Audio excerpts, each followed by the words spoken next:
যাতে সুষ্ঠুভাবে নির্বাচন হয় এই পরিকল্পনা নিয়ে এগিয়েছে।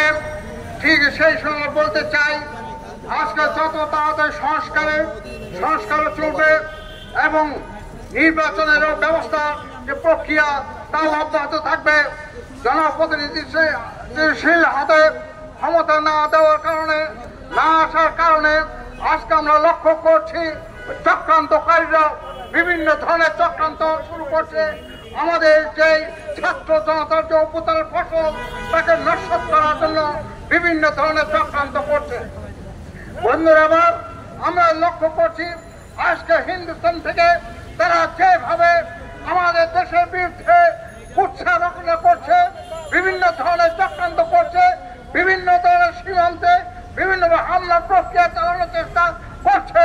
পরিষ্কার ভাবে বলে দিতে চাই যে দেশের জনগণ একটি দেশকে পাওয়ার জন্য 30 লাখ লোক শহীদ হয়েছে, 2 লাখ মা বোন সম্ভ্রম হারিয়েছে।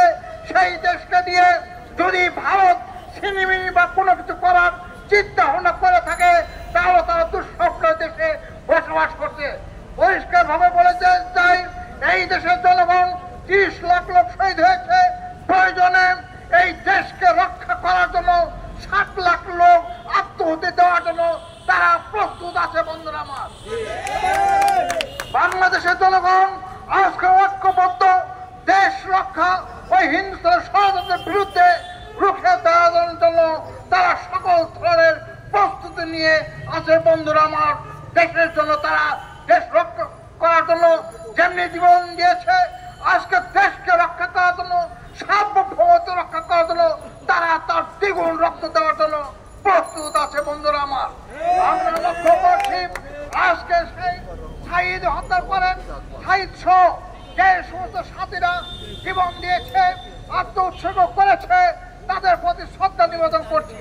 পর্যায়ক্রমে এই দেশে ওই 52 আন্দোলন, ওই 62 আন্দোলন, ওই 63 আন্দোলন সহ 69 আন্দোলন, স্বাধিকার আন্দোলন থেকে ষষ্ঠ সংগ্রামের ভিতর দিয়ে আমরা আমার মাতৃভূমি নিয়ে এসেছি সেই 71-এর স্বাধীনতা সংগ্রামের ভিতর দিয়ে।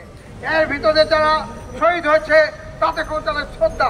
বন্ধুরা আমার, এর পরবর্তীতে আমরা লক্ষ্য করেছি এই দেশের বিভিন্ন ধরনের আন্দোলন সংগ্রাম করতে যে ওই আওয়ামী দুঃশাসন, ওই আওয়ামী শাসকরা তারা এই দেশে 30,000 দেশপ্রেমিককে নির্মম কষায়ের মতো হত্যা করে।